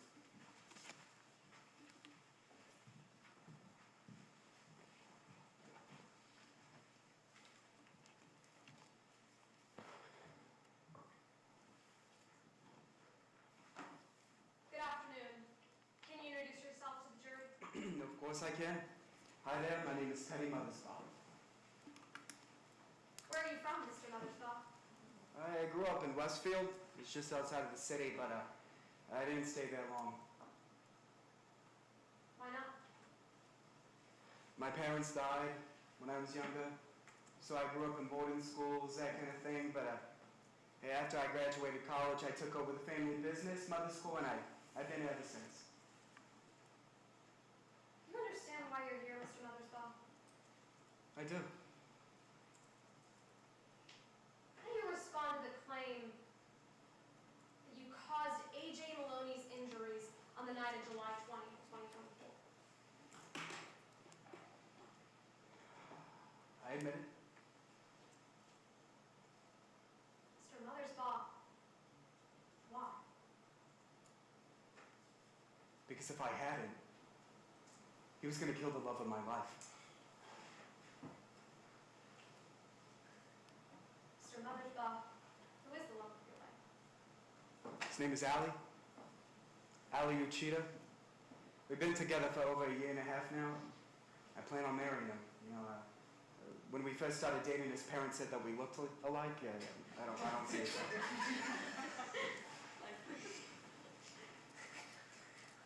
Mr. Mothersbaugh, we've heard a lot today about some vigilante. Yeah, Do you admit that you're that vigilante? I do. I want to talk about why. Sure. Can you tell us why you decided to become a vigilante? It's simple. People need help.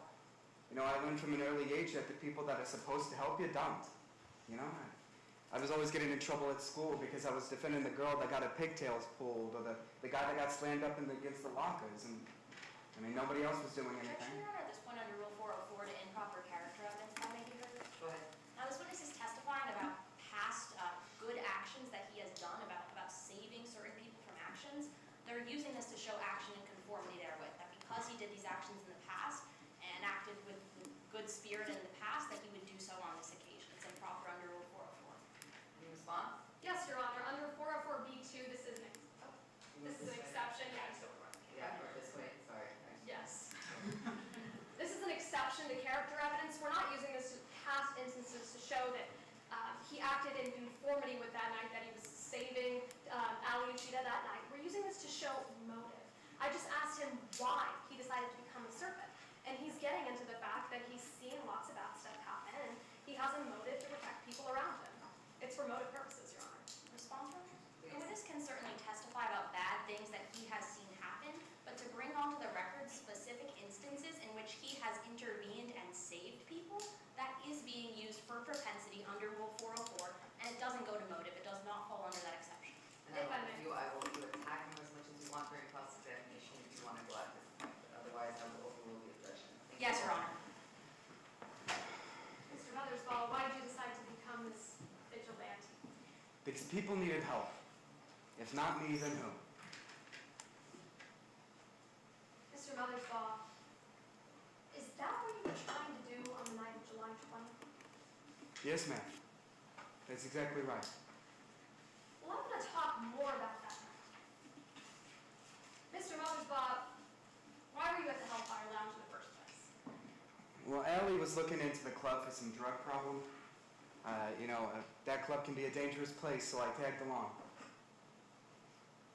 Mr. Mothersbaugh, were you here in court today when when Miss Jones said that you planned to come to the Hellfire Lounge to attack AJ Maloney? Yeah, Is that true? not at all. Mr. Mothersbaugh, when did you learn that Allie was in trouble? You know, as I was across the street watching the club, and I got this phone call from Allie. You know, I couldn't hear much, but I did hear something, and I knew something was up. So what did you do? I ran. I ran to that alley. I kept my eyes on it. You know, I was making sure that I had the whole club in my view. So I ran there, and I saw AJ, and he was beaten on Allie. Mr. Mothersbaugh, we also heard in opening statements that you brought a pipe to this club that night. Did you bring a pipe before you arrived to the Hellfire Lounge that night? No, I didn't. We heard that, were you here when Mr. Rajan said that you were digging through the alleyway and found the pipe there the day before? Yeah, I was here. I have no idea what the guy's talking about. So how did you get hold of that pipe? Well, AJ was attacking Allie, beating on her over and over again, and then, I mean, Allie looks completely out of it, and he reaches in this waistband, and he pulls out a gun. I had to do something.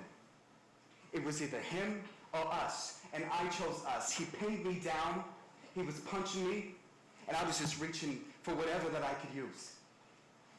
That pipe was lying right next to me, so I grabbed it, and yeah, I hit him. Mr. Mothersbaugh, why did you attack AJ if Allie was already on the floor? Because he pulled that gun out.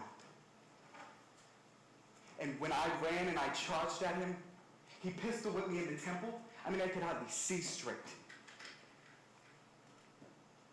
Mr. Mothersbaugh, were you able to stop AJ? I was. You know, the moment he stopped hitting, I would have stopped hitting too. But he kept just reaching for that gun. No matter what I tried. So the moment I got a chance, I took Allie and I got out of there and we went to the hospital. Mr. Mothersbaugh, if AJ would have stopped reaching for that gun, would you have hit him with that pipe in front of Of course. I would never hit him. I don't even carry weapons when I'm doing my vigilante stuff. I mean, I only use force when I absolutely have to. The moment he would have stopped reaching for that gun is the moment I would have stopped hitting him. Nothing further. Thank you. Your boss? Yes, Your Honor.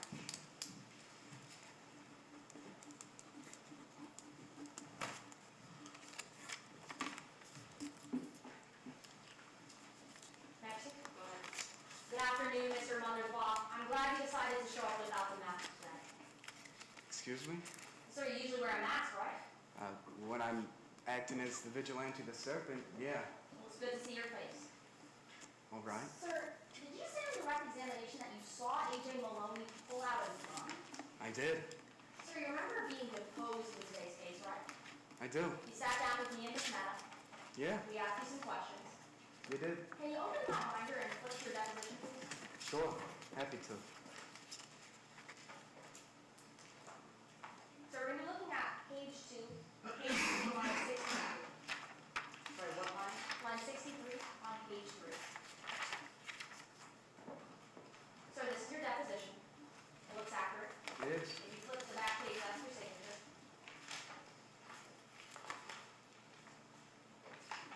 Yeah, that's Now- right. Now looking at that line I pointed to, line 63, you're talking about what happened that night, right? He asked me, an innocent, do you mean Ali Uchida? Objection to hearsay, Your Honor. Go ahead. Al. Your Honor, there's no inconsistent statement here. I believe that Ms. Jones is going to call out a line where Mr. Mothersbaugh says that he saw A.J. Maloney punching and kicking Allie. There's no inconsistent statement with what Mr. Mothersbaugh said. You have to allow her to make her question first before you're going to issue an objection. Okay, counsel, so a little premature, so let's just... Yes, Yes, Your Honor. Sir, you're asked about the fight right there, right? asked about who I was protecting. What line are you referring to, counsel? Line 63, Your Honor. Okay, go ahead. Sir, you were speaking about that fight in that line. Yeah, you asked me about what was happening, sure. We asked you about what was happening, and you say, I saw A.J. Maloney punching and kicking Ali Uchida, right? Yeah, Sir, nowhere in this deposition do you mention that you saw Ali Uchida pull out a gun. Ali never pulled out a gun, man. Excuse me, A.J. Maloney, nowhere in this deposition do you mention that you saw him pull out a gun. You never asked me about that. You asked me who I was protecting. I said Ali. Well, hold on, sir. You tell us he was punching. Yeah, I do. You tell us he was kicking. Yeah. But the first time you think to mention that he pulled out a gun is here in court today. Ma'am, I would have mentioned it had you asked me about it, but you didn't. So the first time we're hearing about it is right now that you're on trial. Yeah, And I want to make sure that we're clear about what actually happened back. sure. Because, sir, you admit you were the one who beat Mr. Maloney, right? I do. Sir, you picked up this metal pipe and you beat him until he was unconscious. Until he stopped reaching for that gun. That's right, ma'am. You beat him until he was in a coma. No, ma'am, that's not right. Sir, you know he's in a coma right now. I do. And you were the one who beat him. I was, but I incapacitated him at the alley. It's my understanding he fell into the coma at the hospital. Well, you keep telling us you incapacitated him. Sir, it's true you didn't just push Mr. Maloney away and run off, did you? No, ma'am, because he would have shot both Ali and I. Sir, you didn't try to use your hands to fight off Mr. Maloney. No, I did. Sir, you picked up this metal pipe, true? After he had me pinned onto the ground, yeah, you're right. You picked up this metal pipe and you said, you know what, I think it would be a good idea if I beat him with this. Ma'am, it wasn't really a thought. I didn't have an option. Sir, you're telling us you didn't have an option, but you picked up this metal pipe and you beat him into the ground? Ma'am, I reached for it behind my back and I swung. That's all I could do. So you'd agree with me, this pipe, it's pretty heavy, right? You sure? You'd agree with me that it could have hurt somebody. Yeah. Now, I want to talk about why you might have. Now, you heard the testimony of your boyfriend, Ali Uchida, true? My fiance, yeah. You heard your fiance say that you said you were going to kill A.J. Malone. Because he laid his hands on my fiance. I did what anybody would do. So you admit you were trying to kill Mr. Maloney that night? I admit that I would do anything to stop him from shooting my fiance. Yes, ma'am. Sir, that wasn't quite my question. You admit you were trying to kill Mr. Malone. No, ma'am. I would have stopped the moment he stopped reaching for that gun. Hold on, sir. Then is your fiance lying when he said that you said that? No, ma'am. I said that in the alley, yeah. But So in the alley, you said you wanted to kill Objection, Mr. Your Honor. I ask that opposing counsel allow Mr. Mothersbaugh to finish answering the question. Sustain. Apologies, Your Honor. Sir, in that alley, you said you wanted to kill Mr. Malone. I never intended for him to end up that way. Not my question, sir. In that alley, you said you wanted to kill him. Objection, cumulative. Your Honor, Overruled, go ahead. in that alley, you said you wanted to kill A.J. Malone. It was either him or us. Yes, ma'am. On that stand today, you're saying you didn't want to kill him anymore? No, ma'am. I would have stopped immediately. So you did want to kill A.J. Malone? Because he was going to kill us. Is that a yes? Yes, ma'am. I want to talk about why you might have tried to kill A.J. Malone. Sir, you seem a little emotional today. Do you struggle with anger issues? Excuse me? Sir, that's a question. Do you struggle with anger issues? Yeah, but I don't see how that's fair. I'm working through it in therapy. Well, actually, you used to be going to therapy, right? Yeah. But then a couple of years ago, you said, I'm not going to go anymore. Well, I figured that I had the tools to solve my issue, sure. You're telling us you thought you had the... Objection to relevance. Response, Your Honor? Hold on, objection, what'd you say? To relevance. On what basis? Your Honor, Mr. Mothersbaugh's therapy is not relevant in today's case. Doesn't make it more or less likely that, I'm sorry, go ahead. doesn't make it more or less likely that he defended or attacked A.J. Maloney that night. Response? Yes, Your Honor. Mr. Mothersbaugh is being sued for battery today. The fact that he has anger issues and that he hasn't been going to therapy to treat those anger issues absolutely does make facts in today's case more likely. I think because his character is at issue, clearly because he's the defendant, I'm gonna allow it, so I'm gonna overrule the objection. Yes, Your Honor. Sir, you haven't been going to therapy for those anger issues, you have to? Not anymore, no. And what you saw on the night of July 20th, it pissed you off, right? Wouldn't it piss you off too? Sir, you got pissed off when you saw on July 20th the fight happening, true? Of course, he was reaching for a gun. And sir, you would agree it was hard for you to stay under control that night, right? Yeah. Part of that was because you had alcohol in your system. Excuse me? No, I mean, I took a shot, but that was hours before. That's right, you took a shot of whiskey. Yeah, I did. And it wasn't just the whiskey, you were carrying around a flask as part of your vigilante costume. Yeah, I had a flask on me, sure. I want to talk about why you might have left that out on your direct examination. Sir, you'd agree with me that you think winning this trial today, well, that would be justice, right? I do. Sir, you would do whatever it takes to get justice. Yeah, of course. You're even willing to lie. If it means protecting the people that I love, yeah. If it means protecting the people you love, well, you've lied in the past for that. Yeah, I have. And sitting on that stand today, you're willing to lie again Ma'am, to get justice. I'm sorry.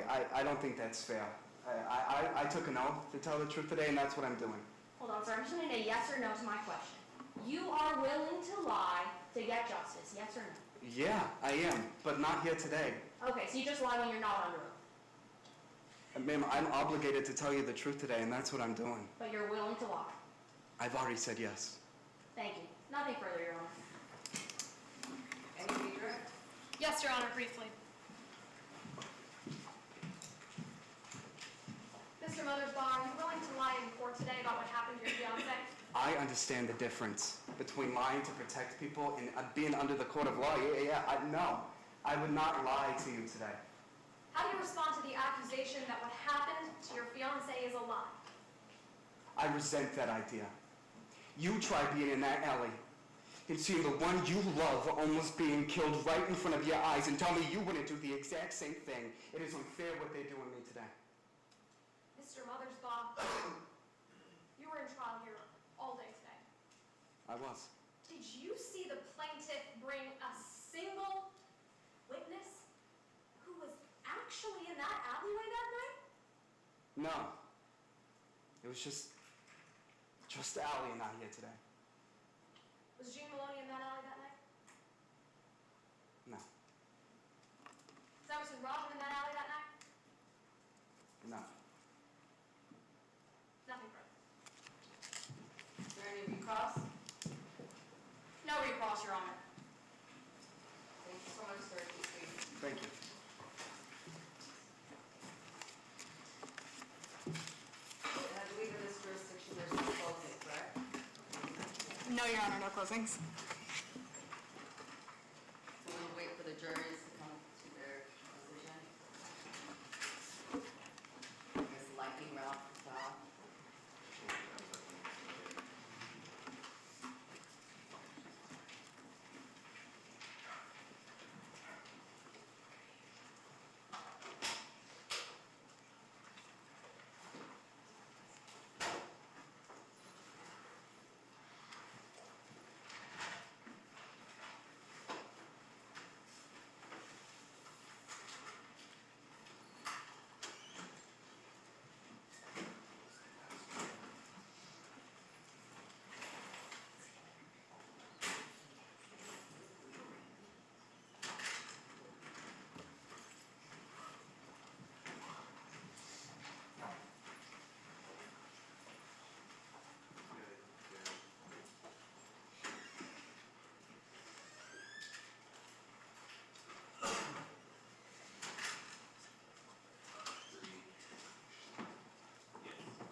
final round judges, but first we want to introduce the competitors. So from the University of Chicago, Elijah Cooley. Elijah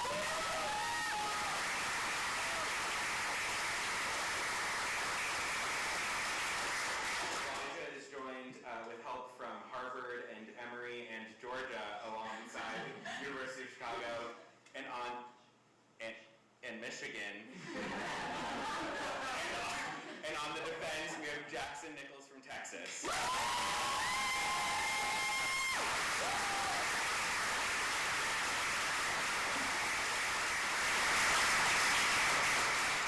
And Jackson was joined by the Rhodes team. We're going to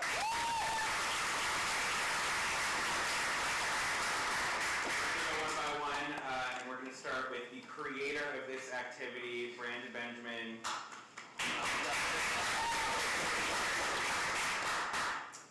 Thank you. I'll keep these super short, nothing crazy. This was phenomenal. Thank you for letting me be here to kind of see this. You two are deserving and incredibly talented, and a terrific display. So thank you for being here, and thank you for putting your hat in this ring, and congratulations. Thank you.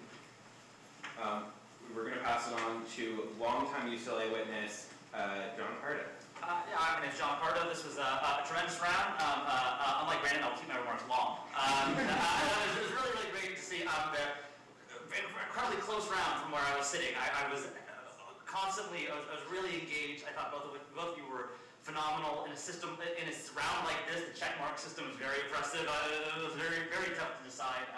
I really just appreciated the big swings that each of the witnesses made. I thought that the way, there was a level both of you had, on each half specifically, where the way you were tangling with the roughest parts of your cross in a way that sometimes leaned into it, the way that you would sometimes kind of openly lean into what they were hitting you on. I thought it was sometimes, or argue the way you argued with them, I thought sometimes dance in a kind of an aggressive way. It still felt very emotionally true to the characters and the situation, which is, I think, the most important thing. You really built a world for what this character thinks and believes and what they think is fair in this room, and really stuck to it, even if in a traditional scoring sense, you gave up a point on cross. And I found that really, really engaging and really why it was such a high level round. So congratulations to both sides.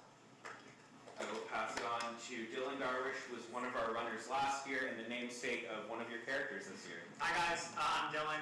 Echo what everyone said. This was a fantastic round. I'm just going to say my favorite part from both sides. On the defense, Elijah, you perfectly encapsulate like a 17-year-old boy on the stand. That was like, felt like straight out of the movie. Dynamic, amazing work. And your directing attorney to match your tone perfectly. It was fantastic. Kudos to you guys. On defense, Jackson, your cross, you were truly in the gauntlet.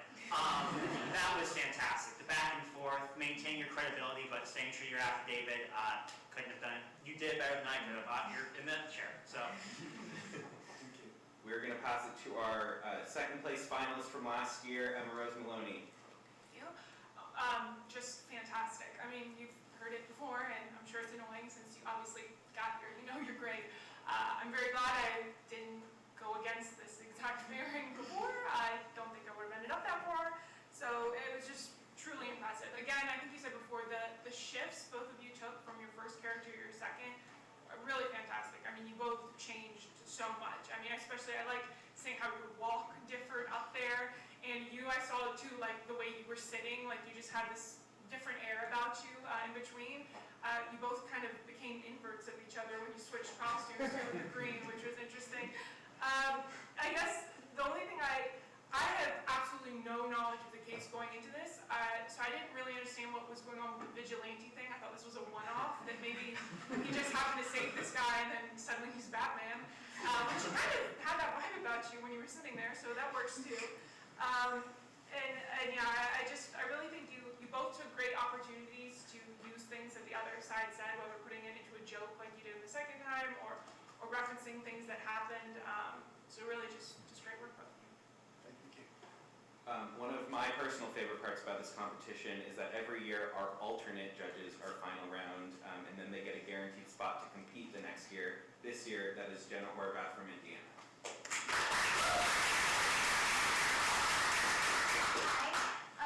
It was such a great opportunity to watch some of the highest level mock trial I have ever seen. Witnesses, I I mean, we get our flowers in awards like attorneys do, but I think a lot of the time our contribution is really overlooked. So it was really, really great to see two witnesses who had such a deep respect for the craft, for skill that it takes to get here, and you both truly deserve to be in this round. So I'm very proud of you both.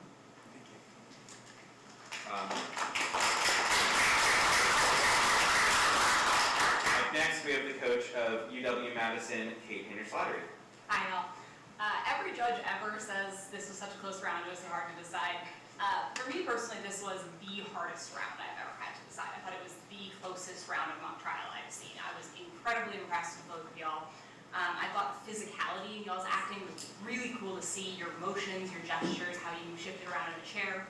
And then you each had a line. For you, it was one on direct, and for you, it was one on cross, where I had a moment of, I'm going to show this tape to kids in the future. Like, this is what mock trial is. Incredible job, great final round. And last, but certainly not least, our presider from this round, Rushi Ugobi. Hi everyone. Wow. Okay, so I'm literally like floored. So I've been practicing workers' comp. I represent applicants at Glover, Barron's, and Vigo, and we're basically the ones who you go to if you get hurt at work and you want to have your rights basically defended against the big, heavy, huge monster insurance carrier. And I was the opposite side for a good 14 years. So it kind of like, I can understand how it could be a witness being one thing and then being the other. But damn y'all, in my I mean, there were times where I literally was like, if that was a witness in some of our cases, like I don't even know, like if the employer had a great standing credible witness like this, I mean, it would be really difficult. But I have to also say the attorneys made it so good. Can I just give a round of applause?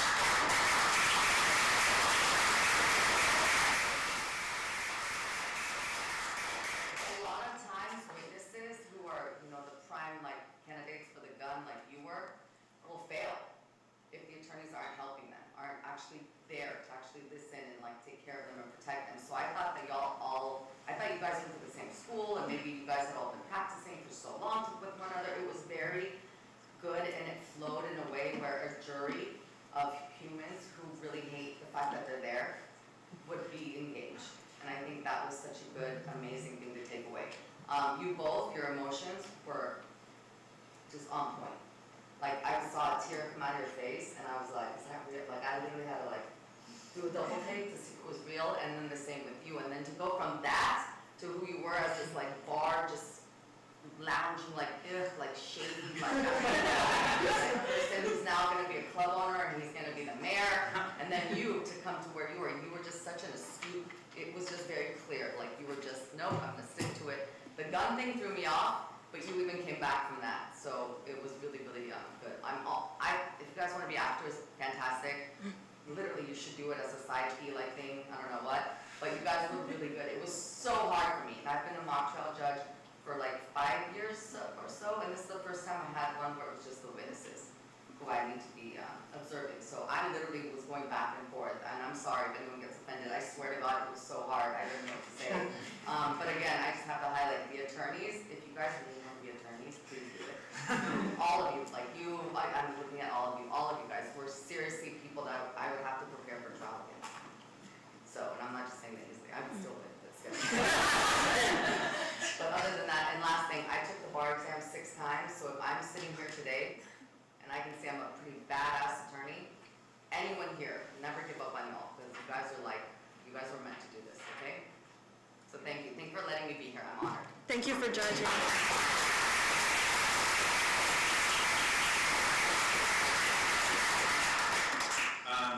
I have some good news and some delayed news. The good news is our ballots are in and Sam is counting them, and we're going to need a little more time for our courtroom artist to finish. For those who don't know, one of the prizes of being in this final round is that we actually had a sketch artist in the back of the room sketching the two of you as you were going. They're currently finishing up their work outside, and that will be part of your award trophy. In addition to these beautiful pieces of art right here, you will actually get 2 physical pieces of art to take back with you. So while the ballots, I believe, are in and potentially done being calculated, we do want to do it all at once and get you your art. So we're going to wait for just a few moments, hopefully not too many moments, but a few. We'll take a little bit of a pause. Try not to leave the room just yet, but feel free to walk around, and then when Sam Smiley and our artists come back in, we will announce the results.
thank you to our runners.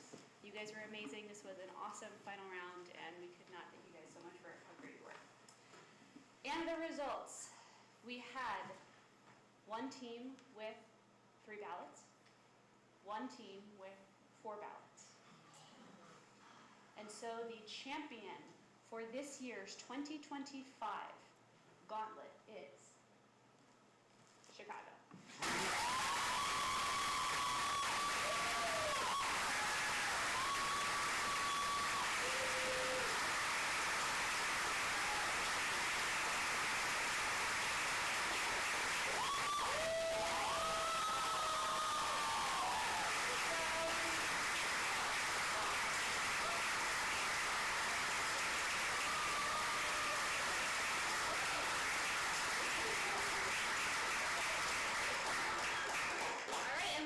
Thank you for coming to the Gauntlet. See you next year.